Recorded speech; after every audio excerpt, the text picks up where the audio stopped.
ब्रह्म सूत्र के तृतीय अध्याय के द्वितीय पाद के पंचम अधिकरण का हम लोग विचार कर रहे हैं।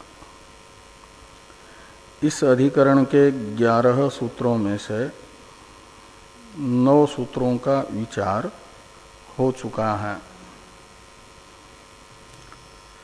इस अधिकरण के 8वें सूत्र में वेद व्यास जी ने ये कहा कि श्रुति में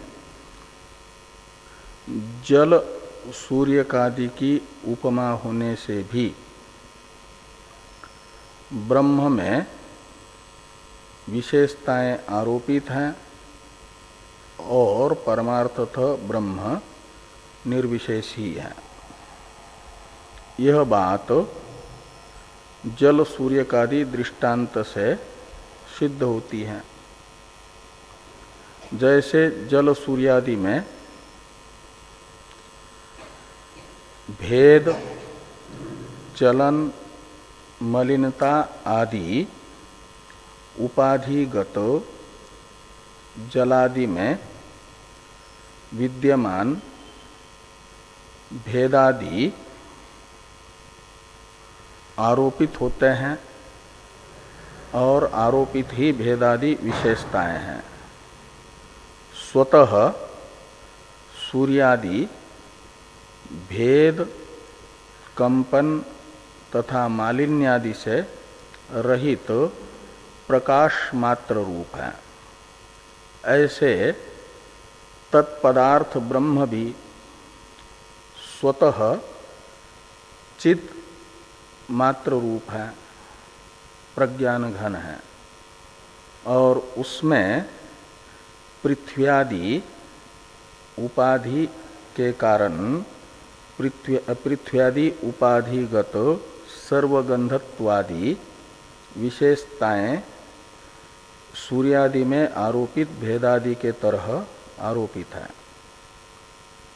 इसलिए ब्रह्म का सविशेष स्वरूप आरोपित है और पारमार्थिक निर्विशेष ही स्वरूप है। इसे इस अधिकरण के 8वें और पाद के 18वें सूत्र में बताया गया। इस पाद का 19वां और अधिकरण का 9वां सूत्र है दृष्टांत दार्ष्टान्त में वैषम्य की आशंका करने वाला। जो जल सूर्यादि दृष्टांत हैं, इससे ब्रह्म की वैषम्यता को बताया जा रहा है, वैषम्य बताया जा रहा है, विषमता को बताया जा रहा है। ये कहा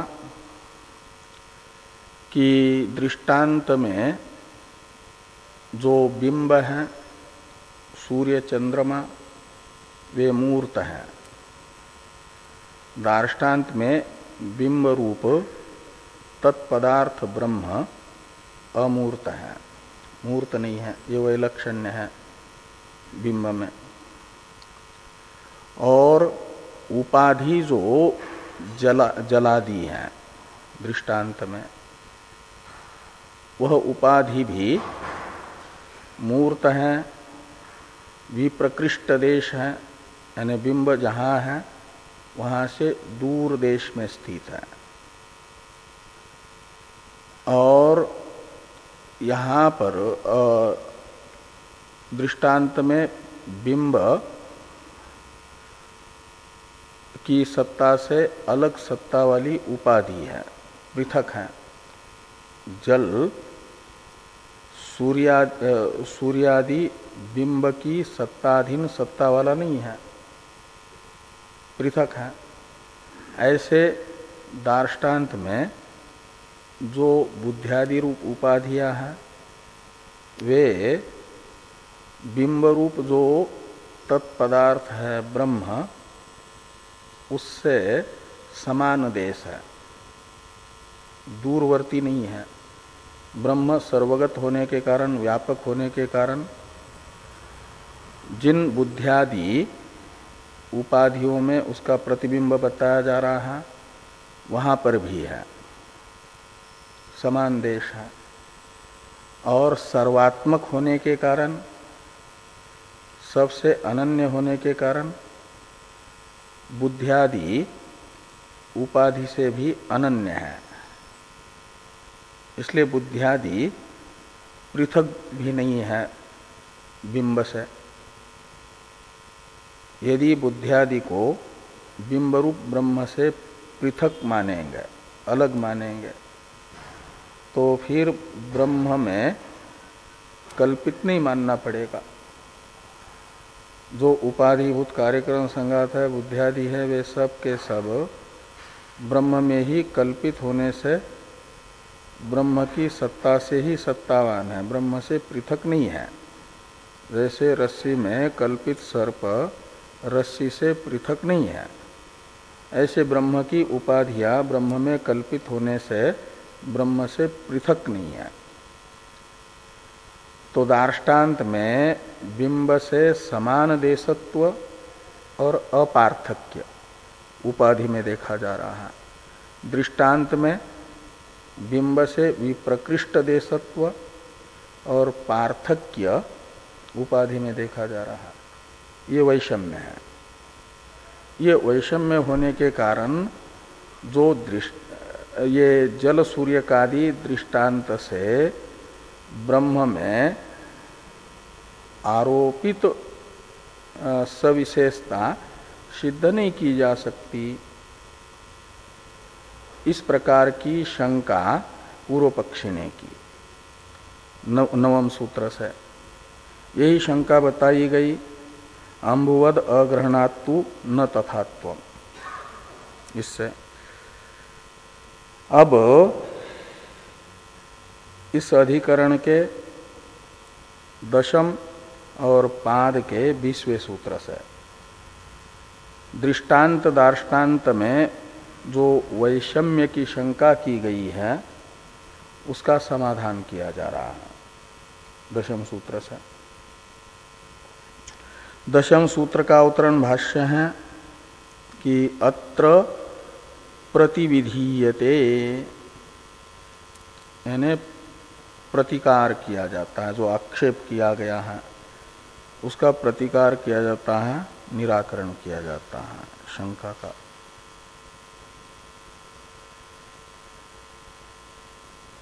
सूत्र की अवतरण टीका को भी देखिए। उपाध्यंतर भावेन तत्कल्पित धर्मवत्वम अत्र विवक्षित अंशः तेन साम्येन समाधान सूत्रम वृद्धि ह्रासेति। कहते हैं जल सूर्यकादि दृष्टांत तथा ब्रह्म रूप जो दार्ष्टान्त है,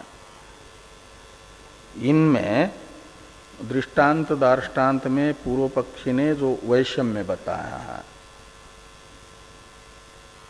वो ठीक है, लेकिन दृष्टांत की दार्ष्टान्त में समानता भी है। सर्वथा तो दृष्टांत की समानता दार्ष्टान्त में कहीं पर भी नहीं होती। दृष्टांत से दार्ष्टान्त सर्वथा समान हो जाए तो फिर दृष्टांत दार्ष्टान्त भाव ही नहीं होगा, वो दार्ष्टान्त ही बनेगा। दृष्टांत दार्ष्टान्तिक भाव बनने के लिए भेद की भी, वैषम्य की भी आवश्यकता होती है। तो जो वैषम्य है वह विवक्षित भी नहीं होता दार्ष्टान्त को समझाने के लिए। दृष्टांतगत कुछ विवक्षित अंश को दार्ष्टान्त में समझाने के लिए दृष्टांत दिया जाता है। तो जो जल सूर्यकादिगत विवक्षित अंश प्रकृत प्रतिपाद्य अर्थ उपयोगी बताना है दार्ष्टान्त में, वह विद्यमान है। इतने को लेकर के अष्टम सूत्र में अतएव चोपमा जल सूर्यकादिवत में जल सूर्यकादि का दृष्टांत है। यहाँ प्रतिपाद्य इस अधिकरण का अर्थ है तत्पदार्थ ब्रह्म परमार्थतः निर्विशेष है और उसमें विशेषता आरोपित है, ये प्रतिपाद्य अर्थ है। और यह जो विवक्षित प्रतिपाद्य अर्थ है वह दृष्टांत का दार्ष्टान्त में विद्यमान है। सूर्य वस्तुतः एक है, प्रकाश स्वरूप मात्र है और उसमें भेद, चलन, मलिनतादि आरोपित है। ये जो दृष्टांतगत विवक्षित अंश है वह दार्ष्टान्त में भी विद्यमान है। ब्रह्म निर्विकल्पक निर्विशेष है और उसमें जो सर्वगंधत्वादि विशेषताएं हैं वे उपाधि निमित्तक होने के कारण आरोपित है। सूर्य में जैसे भेदादि औपाधिक होने से आरोपित है।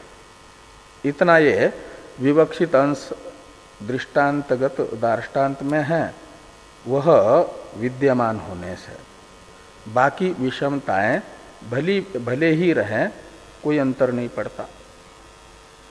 इस अभिप्राय से इस अधिकरण का 20वां सूत्र है, ये अधिकरण का 10वां और पाद का 20वां सूत्र है। ये कह रहे हैं टीकाकार कि दृष्टांत के उपाधि अंतर्भावेन तत्कल्पित धर्मवत्वम अत्र विवक्षित अंशः। यहाँ दृष्टांत का दार्ष्टान्त में विवक्षित अंश है कि उपाधि अंतर्भावेन, तो जैसे जलादि रूप उपाधि में प्रविष्ट होने से सूर्य में जलादि उपाधिगत भेदादि आरोपित है, ऐसे ब्रह्म भी जो स्वतः निर्विशेष है वह गंधादि धर्मयुक्त पृथ्व्यादि उपाधि अंतर्गत होता है, उससे अन्वित होता है। तो उपाधिगत सर्वगंधादि गंधत्वादि आरोपित धर्म वाला होता है, ये यहाँ पर कह रहे हैं। तो उपाधि अंतर्भावात यानी पृथ्व्यादि रूप उपाधि में ब्रह्म का अंतर्भाव होने से और कार्यक्रम संघात रूप शरीरों में प्रवेश होने से उसमें मनुष्यत्वादि विशेषता है त्वम पदार्थ में, और तत्पदार्थ में पृथ्व्यादि उपाधिगत होने से अधिदेव उपाधि वो सर्वगंधत्वादि ये विशेषताएं आ जाती हैं। तो उपाधि अंतर्भावेन तत्कल्पित यानी उपाधि कल्पित जो धर्म है सर्वगंधत्वादि वो धर्म अत्र यानी दार्ष्टान्त में विवक्षित अंश है। औपाधिक धर्म का आरोपी तत्व, कल्पित तत्व। हाँ हाँ हाँ, तो ये जो है नहीं तत्कल्पित में तत्का अर्थ है तेन उपाधिना कल्पिता। तृतीय तत्पुरुष समास है। तेन उपाधिना कल्पित धर्म इति उपाधि कल्पित धर्म। तत्शब्द उपाधि का परामर्शक है और अत्र शब्द उपहित का परामर्शक है। तो विवक्षित अंश उपहित में उपाधि के धर्म आरोपित है। ये औपाधिक धर्म में आरोपी तत्व ये है विवक्षित अंश। इसी समानता को लेकर के तेन साम्येन ये जो औपाधिक धर्म का आरोपी तत्व रूप साम्य है इसको लेकर के यह समाधान सूत्र प्रवृत्त हो रहा है। तो सूत्र का उच्चारण किया जाए। वृद्धिरास भाक्त्वम अंतर्भावात् उभय सामंजस्यात् एवं वृद्धिरास भाक्त्वम अंतर्भावात् उभय सामंजस्यात् एवं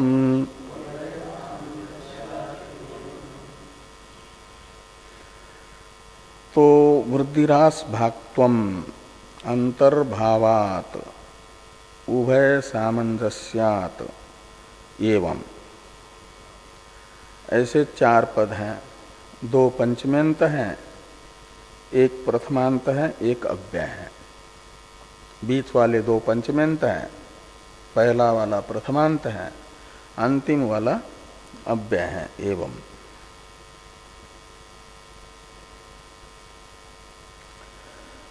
तो पूर्व सूत्र से ये कहा गया था दृष्टांत दार्ष्टान्त में वैषम्य है, विषम दृष्टांत है। सिद्धांती कहते हैं प्रकृत प्रतिपाद्य अर्थानुकूल ही ये दृष्टांत है। जल सूर्य का आदि उसमें विवक्षित अर्थ उपपन्न होने से, दृष्टांतगत विवक्षित अंश दृष्टांतगत समानता दार्ष्टान्त में विद्यमान होने से यहाँ पर दृष्टांत उचित है, प्रतिपाद्य विषय अनुकूल है।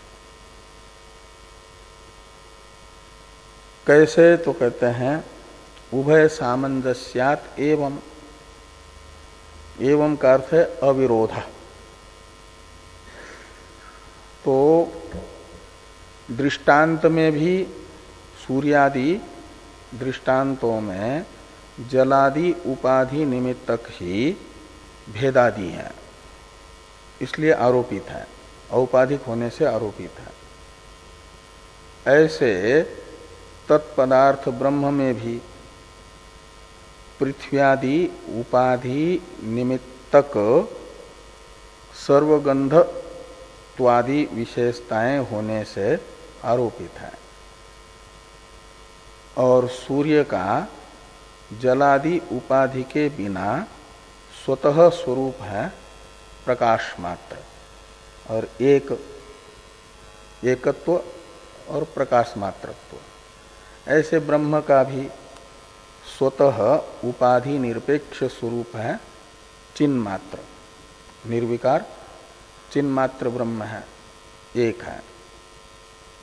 ये समानता दोनों दृष्टांत तथा दृष्टांत की दार्ष्टान्त में विद्यमान होने से उभय सामंजस्यम, इसमें उभय शब्द का अर्थ है दृष्टांत और दार्ष्टान्त, इन दोनों का सामंजस्य होने से यानी समानता विवक्षित धर्म की उपपत्ति होने से अविरोध, दृष्टांत और दार्ष्टान्त में कोई विरोध नहीं है, वैषम्य नहीं है। कुछ तो विषमता रहती है, वो यहां विवक्षित नहीं है। तो कहा वो कौन सी यहां पर औपाधिक होने के कारण आरोपित विशेषताएं हैं। तो कहा कि अंतर्भावात वृद्धिरास भाक्त्वम, अंतर्भावात यानी देहादि उपाधि अंतर्भावात, त्वम पदार्थ भी ब्रह्म ही है, तत्पदार्थ भी ब्रह्म ही है। देहादि कार्यक्रम संघात में प्रविष्ट हुआ तो उसमें देहादि अनेक होने से त्वम पदार्थ में भी अनेकत्व प्रतीत हो रहा है। देहादि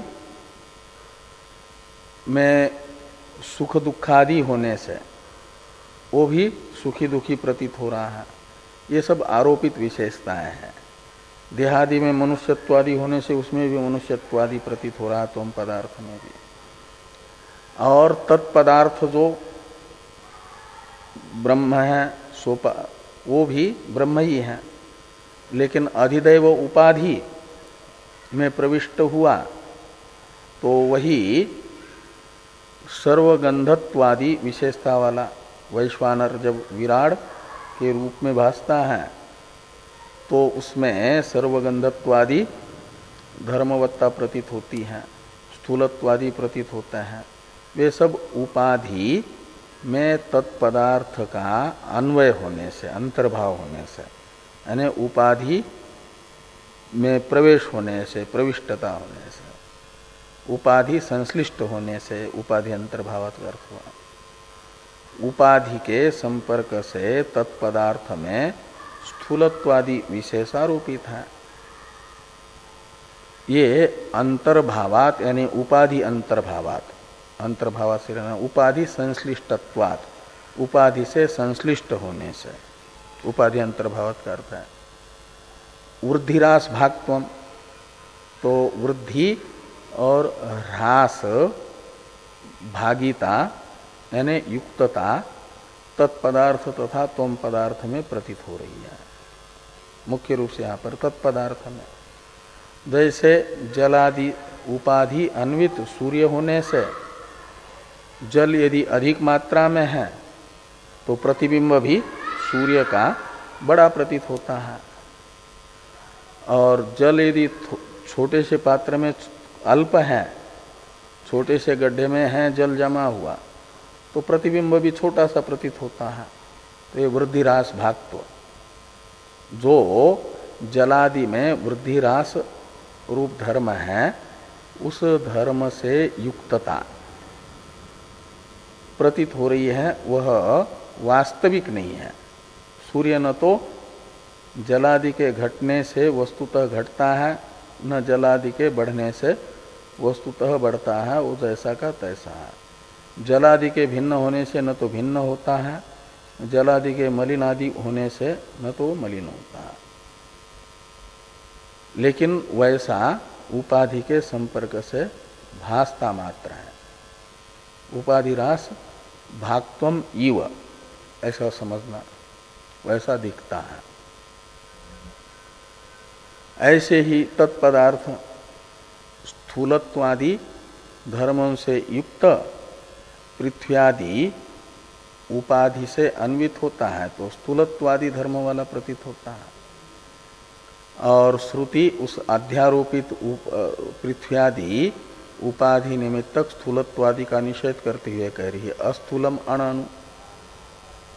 स्थूलत्वादि पारमार्थिक नहीं है, पारमार्थिक तो निर्विशेष स्वरूप है ब्रह्म का। तो इस प्रकार का सूत्रार्थ भगवान भाष्यकार बता रहे हैं इस अधिकरण का कि युक्त एवतु अयम दृष्टांतो विवक्षित अंश संभवात। अयम दृष्टांत यानी जल सूर्य कादि दृष्टांत जो 8वें सूत्र में बताया गया है, वह उचित ही दृष्टांत है, अयुक्त दृष्टांत नहीं है, विषम दृष्टांत नहीं है। क्यों कहते हैं विवक्षित अंश संभवात। जल सूर्य कादि दृष्टांतगत जो विवक्षित समानता है वह दार्ष्टान्त में संभव होने से, जल सूर्य कादि में भेदादि आरोपित है, ये विवक्षित अंश है। वह विवक्षित अंश ब्रह्म में भी समान है, आरोपित ही सविशेषता है। इसी को स्पष्ट करते हुए ये कह रहे हैं कि दृष्टांत और दार्ष्टान्त में सर्वत्र कुछ न कुछ विषमताएं जरूर होती है, कि नहीं दृष्टांत दार्ष्टान्तिकयोः क्वचित कंचित विवक्षित अंशम मुक्त्वा सर्वसारूप्यम केनचित दर्शयितुम शक्यते। सर्वसारूप्ये ही दृष्टांत दार्ष्टान्तिक भावोच्छेद एव स्यात्। तो ये कहते हैं कि दृष्टांत दार्ष्टान्तिकयो हो, क्वचित यानी कहीं पर भी, और कंचित विवक्षित अंशम मुक्त्वा का अर्थ है कुछ समानता को छोड़ करके, सर्वसारूप्यम केनचित दर्शयितुम न शक्यते। दृष्टांत और दार्ष्टान्त में कुछ समानता को छोड़ करके संपूर्ण समानता कोई भी नहीं बता सकता, कुछ न कुछ भेद जरूर रहता है। और सर्व समानता दृष्टांत दार्ष्टान्त में हो जाए तो फिर दृष्टांत दार्ष्टान्त भाव ही नहीं रहेगा। ये कह रहे हैं कि सर्व सारूप्ये ही दृष्टांत दार्ष्टान्तिक भावोच्छेद एव स्यात्, वो दृष्टांत दार्ष्टान्तिक भाव ही नहीं रहेगा फिर। न च इदम, इसकी अवतरण टीका है, दृष्टांत साम्येपि निरूपात्मनः प्रतिबिंबम स्वबुद्ध्या कथम कल्प्यते इत्यतः न च इदमिति। कहते हैं मान लिया जल सूर्यकादि दृष्टांतगत विवक्षित समानता दार्ष्टान्तिक ब्रह्म में विद्यमान है, ये मान लिया। लेकिन कहते हैं ब्रह्म तो निरूप है, आत्मा को हो या ब्रह्म को, रूप रहित है। तो निरूप आत्मा का प्रतिबिंब बुद्धियादि में कैसे पड़ेगा? रूपवान का ही प्रतिबिंब देखा जाता है, सूर्यादि रूपवान है और उनका प्रतिबिंब ठीक है, लेकिन ब्रह्म तो निरूप है, उसका प्रतिबिंब कैसे होगा? आपने प्रतिबिंब भाव को लेकर के सविशेषता को आरोपित दिखाने के लिए ये कहा कि माया में पड़ा हुआ प्रतिबिंब रूप जो ईश्वर, उसमें जो पृथ्वी आदि उपाधि से भासमान विशेषताएं हैं वह आरोपित है। जैसे जलगत सूर्य में भेदादि आरोपित है। इसका अर्थ है कि माया में और बुद्धि में निरूप ब्रह्म का प्रतिबिंब मान रहे हो आप। तो देखने को तो मिलता है स्वरूप पदार्थ का ही प्रतिबिंब, और निरूप होने से आपने तो अपने बुद्धि से ही निरूप ब्रह्म के प्रतिबिंब की कल्पना की है। ये इस पर आक्षेप किया जा रहा है, अब ब्रह्म का प्रतिबिंब नहीं होगा करके पूर्व पक्षी कह रहे हैं कि दृष्टांत साम्येपि निरूपात्मनः प्रतिबिंबम स्वबुद्ध्या कथम कल्प्यते इत्यत आह न च इदमिति। इस शंका का समाधान करते हुए भाष्यकार भगवान ये वाक्य लिखते हैं कि न च इदम स्वमनीषया जल सूर्यकादि दृष्टांत प्रणयनम। प्रतिबिंब ब्रह्म का बताने के लिए हमने अपने बुद्धि से ब्रह्म के प्रतिबिंब की कल्पना और जल सूर्यकादि की कल्पना नहीं की है। श्रुति ने दृष्टांत बताया है जल सूर्यकादि का, वो श्रुति बताई थी ना, यथा ही अयम ज्योतिरात्मा विवस्वान आपो भिन्ना बहुधा एको अनुगच्छन उपाधिना क्रियते भेद रूपा देवो क्षेत्रेषु एवं अजो अयम आत्मा, ये श्रुति है। तो जलादि में प्रतिबिंबित होने से सूर्य में जैसे भेदादि कल्पित है, ऐसे कार्यक्रम संघातों में प्रतिबिंबित होने से क्षेत्रज्ञ में भेद तथा अन्य विशेषताएं आरोपित हो रही है, ऐसा श्रुति बता रही है। ब्रह्म का निरूप ब्रह्म का प्रतिबिंब बुद्धियादि में हम नहीं कह रहे हैं, अपने बुद्धि से श्रुति कह रही है। इसलिए निरूप ब्रह्म का प्रतिबिंब हमारी अपनी बुद्धि की कल्पना नहीं, अपितु स्रोत है। श्रुति बता रही है निरूप ब्रह्म का प्रतिबिंब। यह एक प्रकार से इस वाक्य से भाष्यकार भगवान कहना चाह रहे हैं कि न चैदम स्वमनिषया जल सूर्यकादि दृष्टांत प्रणयनम। अब शास्त्र प्रणीतस्य इत्यादि की अवतरण टीका है। पहले प्रणयनम स्वमनिषया न, इसका अर्थ करते हैं कि श्रूयते न कल्प्यते इत्यर्थ, यानी निरूप ब्रह्म का प्रतिबिंब अपनी बुद्धि से कल्पित नहीं है, अपितु श्रुत है। अब यह अवतरण टीका है कि श्रुत दृष्टान्तस्य सूर्यकादिवत इति उपन्यासेन किम फलम इत्यतः शास्त्र इति। मान लिया, पूर्व पक्षी कहते हैं कि जल सूर्यकादि स्रोत दृष्टांत है, लेकिन जल सूर्यकादि इस स्रोत दृष्टांत का प्रकृत प्रतिपाद्य अर्थ की सिद्धि में क्या उपयोग है, क्या प्रयोजन है,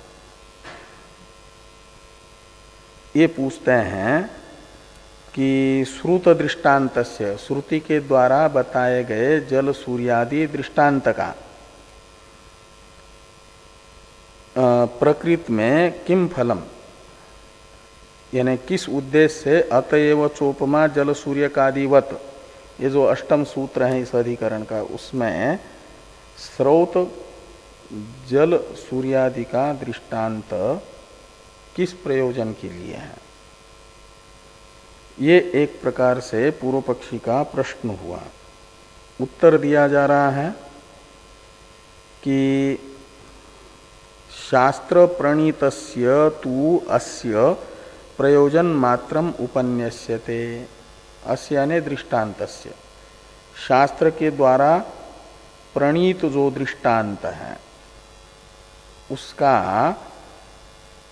अतएव चोपमा सूर्यकादिवत इस अष्टम सूत्र से वेद व्यास जी फल मात्र बता रहे हैं, उपयोग बता रहे हैं। श्रुति के द्वारा बताए गए जल सूर्यादि दृष्टांत का फल बताने के लिए ये सूत्र है।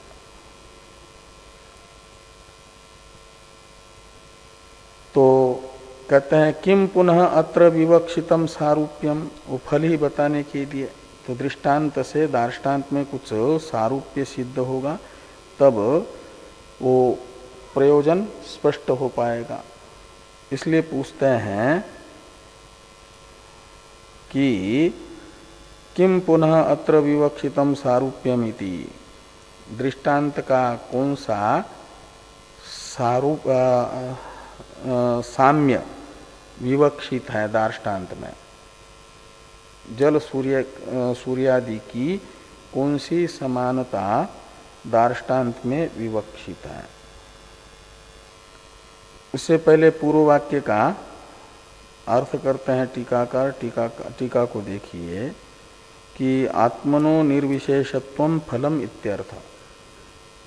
यहाँ अतएव चोपमा जल सूर्यकादिवत, ये जो अष्टम सूत्र है जिसमें स्रोत दृष्टांत बताया गया है, उसका इस प्रकृत में उपयोग ये है कि ब्रह्म को परमार्थतः निर्विशेष बताना और जो सविशेषता ब्रह्म में प्रतीत हो रही है वह आरोपित है, ये दिखाना जल सूर्यकादि दृष्टांत का प्रयोजन है।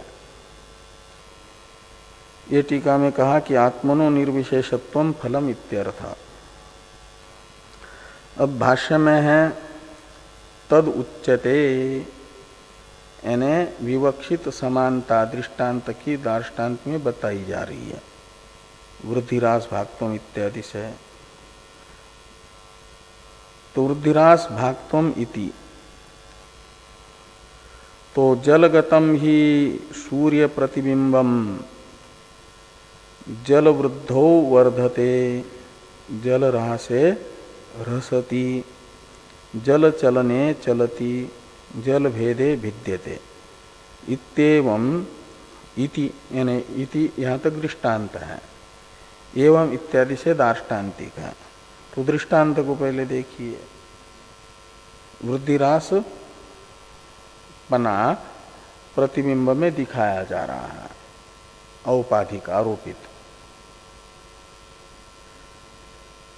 कि जैसे जलगतम ही सूर्य प्रतिबिंबम, जल में पड़ा हुआ जो सूर्य का प्रतिबिंब है वह जल वृद्धो वर्धते, जल बढ़ता है, यदि अधिक मात्रा में जल है तो प्रतिबिंब भी बड़ा दिखता है। और जल ह्रासे ह्रसति, मतलब ह्रास को प्राप्त होता है, क्षीण हो जाता है, जल के कम होने से कम हो जाता है। और जल चलने चलति, जल में कंपन हुआ तो जलगत जो प्रतिबिंब है सूर्य का उसमें भी कंपन सा प्रतीत होता है। जल भेदे भिद्यते, यदि अनेक पात्र हैं जल में भेद हो जाता है। जल तत्व तो स्वतः जलत्वेन रूपेण एक है, लेकिन अलग अलग पात्रों में रख दिया तो उस जल में भी भेद हो गया।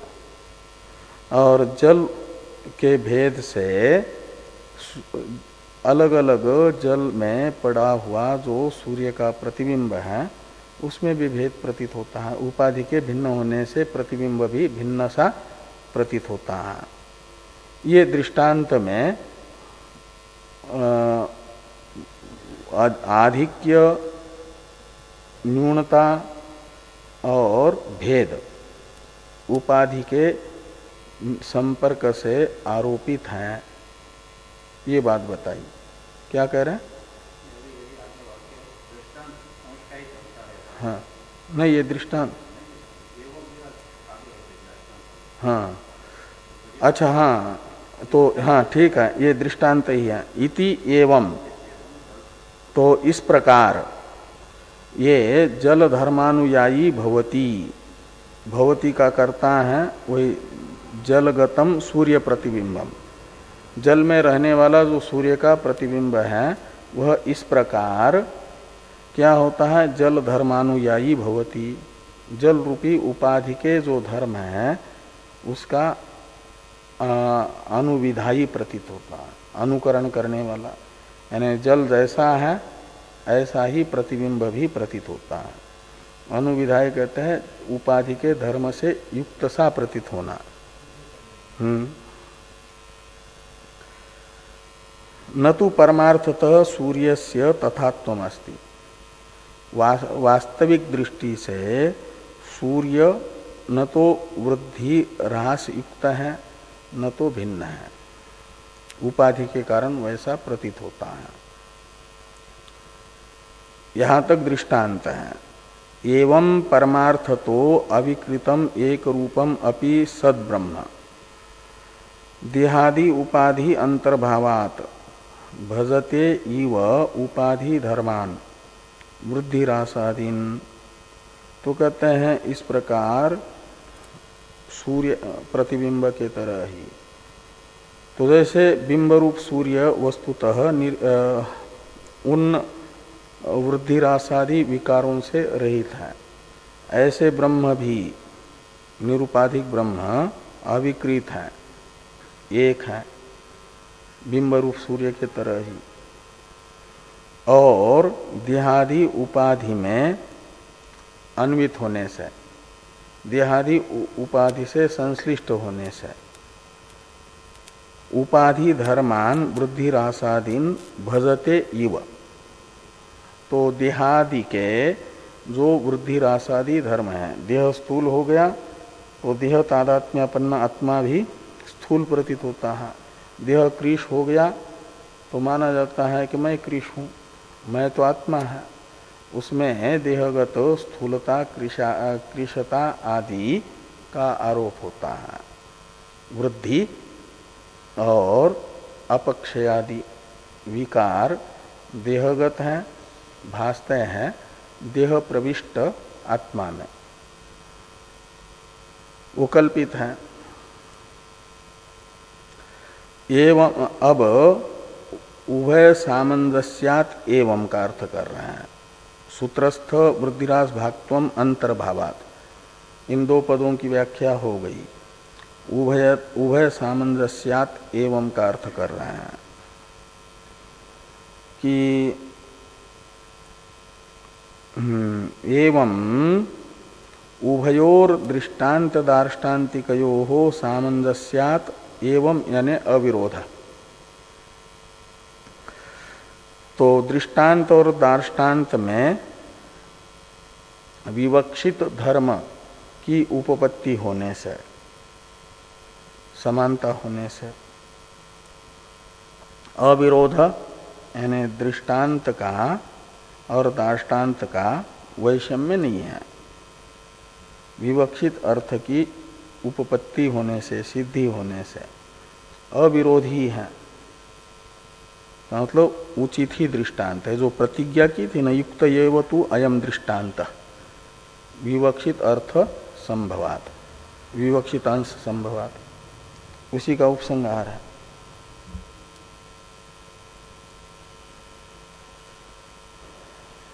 अविरोध का अर्थ करते हैं टीकाकार कि अविरोध इति न वैषम्यम इत्यर्थ। कैसे लगता है कि यहीं पर 20वें श्लोक की टीका, 20वें सूत्र के व्याख्यान रूप भाष्य की टीका पूरी हुई। भाष्य में तो अंतिम पद है ना अविरोध, उसका अर्थ बता दिया। तो अविरोध का अर्थ कर दिया न वैषम्यम इत्यर्थ। तो इस प्रकार दृष्टांत और दार्ष्टान्त में कोई वैषम्य नहीं है। तो ये 20 नंबर यहीं पर होना चाहिए। और बाद में जो है ये दर्शनाच्य इत्यादि जो 21वां सूत्र आ रहा है पाद का और अधिकरण का अंतिम सूत्र, उसकी अवतरण टीका प्रतीत होती है। और हाँ, तो उसका भाव यानी ये जो कहा था, हाँ वो ये जो कहा था न च इदम स्वमनिषया जल सूर्यकादि दृष्टांत प्रणयनम, ये जो भाष्य में एक वाक्य आया था ना, इसकी अवतरण टीका में टीकाकार ने पूर्व पक्षी की ओर से उसका अभिप्राय बताते हुए ये कहा था कि आप अपनी बुद्धि से ही निरूप ब्रह्म के प्रतिबिंब की कल्पना कैसी करते हो, ये कहा था ना। तो हाँ, तो पूर्व पक्षी का अभिप्राय है कि रूपवान वस्तु का ही प्रतिबिंब होता है। तो उसके लिए आत्मा निरूप होने से प्रतिबिंब नहीं होगा।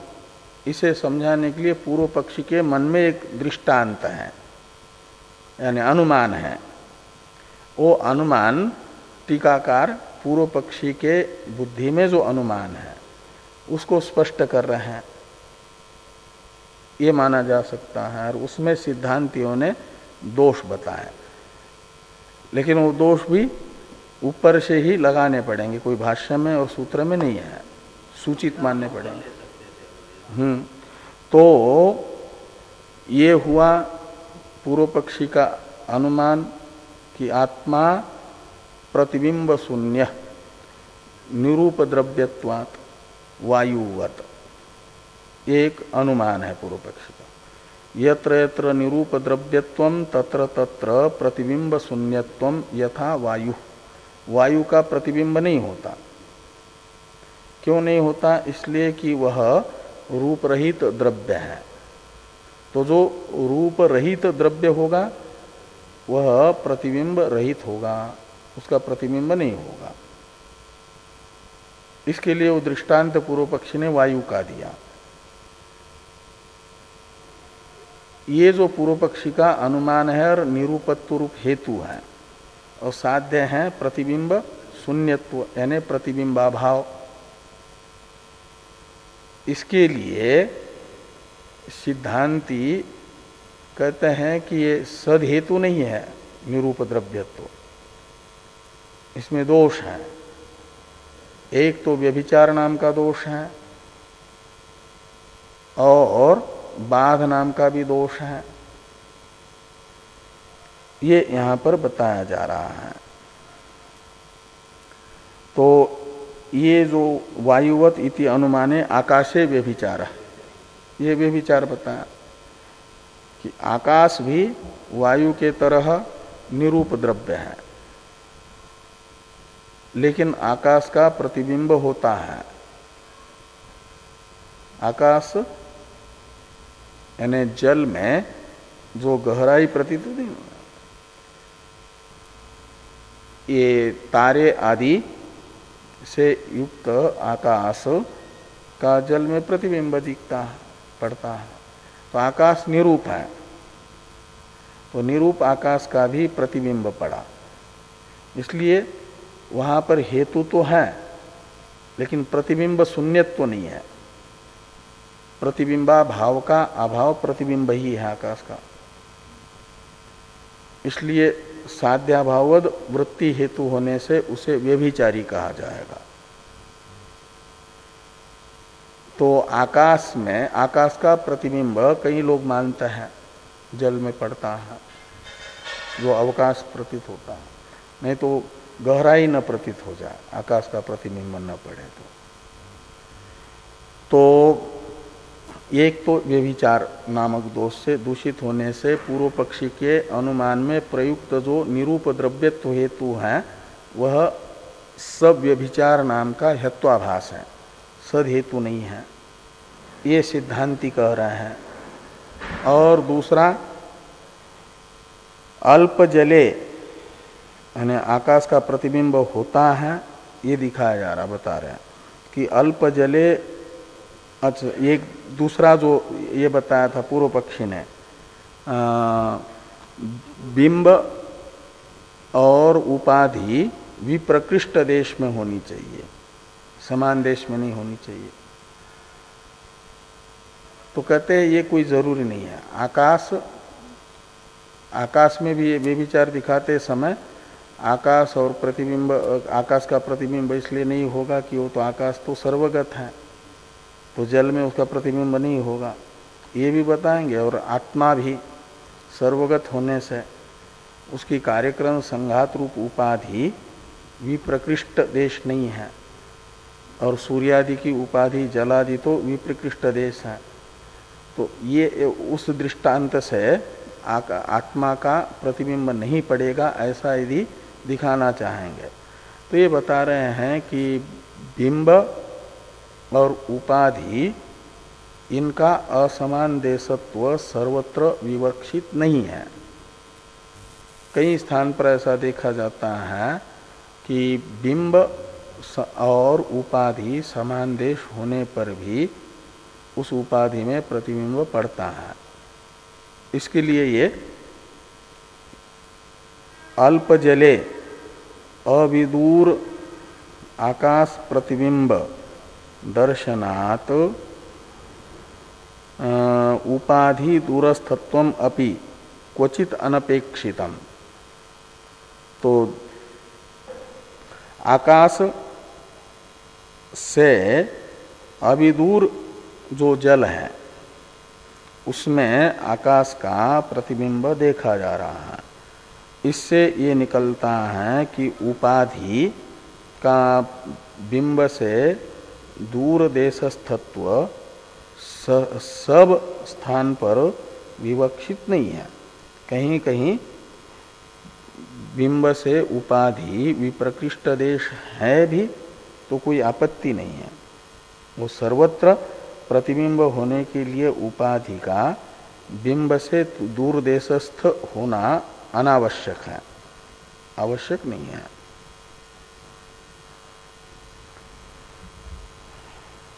ये अभिप्राय है एक प्रकार से समाधान सूत्र का।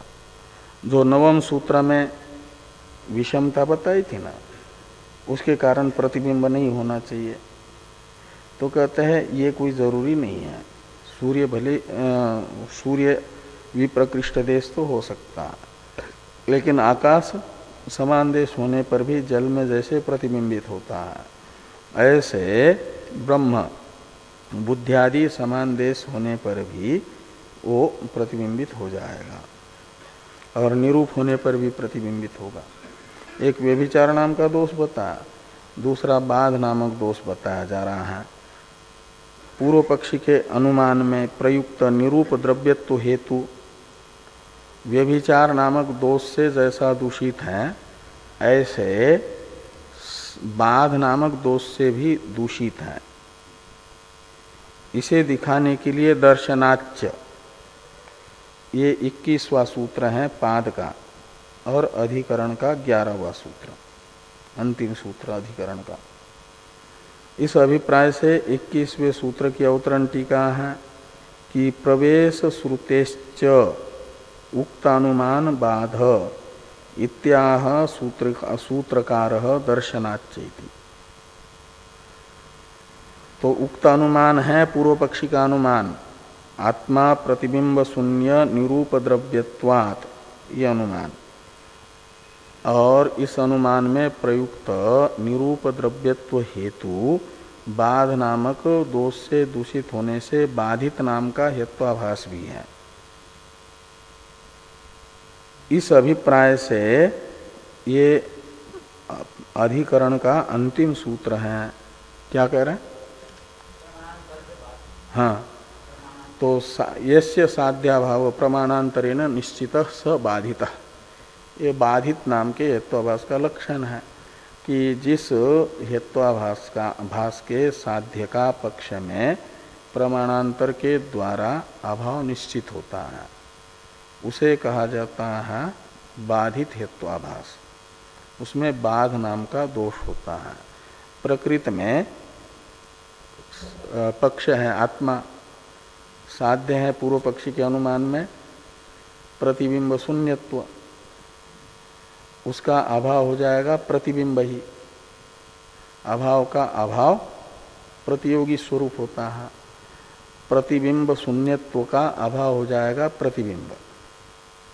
तो आत्मा रूपी पक्ष में यदि प्रतिबिंब सिद्ध हो जाए, यानी आत्मा का प्रतिबिंब होता है, ऐसा किसी प्रमाण से निश्चित हो जाए, तो पूर्व पक्षी के अनुमान में प्रयुक्त जो निरूप द्रव्यत्व हेतु है वह बाध नामक दोष से दूषित बाधित हेत्वाभास सिद्ध होगा। और श्रुति प्रमाण आत्मा का प्रतिबिंब होता है करके बता रहा है, इसलिए आत्मा के प्रतिबिंब शून्यत्व का अभाव प्रतिबिंब ही श्रुति प्रमाण से आत्मा रूपी पक्ष में निश्चित होने से पूर्व पक्षी का निरूप द्रव्यत्व हेतु बाधित हेत्वाभास भी है। इसे बताने के लिए इस अधिकरण का ये अंतिम सूत्र है, दर्शनाच्च इत्यादि। इस सूत्र की चर्चा हम लोग कल करेंगे।